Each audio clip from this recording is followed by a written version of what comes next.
நிழல் என உடன் நான் வருவேனே.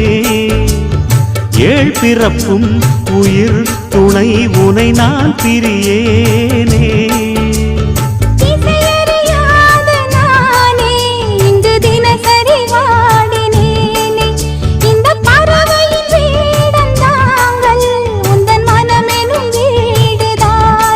நீண்ட காலம் நேர்ந்த சோகம் நீங்கி போக நானும் தீண்ட யோகம் விளங்கிடும். பூமிக்கொரு வாரம் என்று எண்ணி இருந்தேன், பூமுதிக்க யாரும் இன்றி கண்ணி இருந்தேன். சொந்தமின்றி பந்தமின்றி நானும் இருந்தேன்.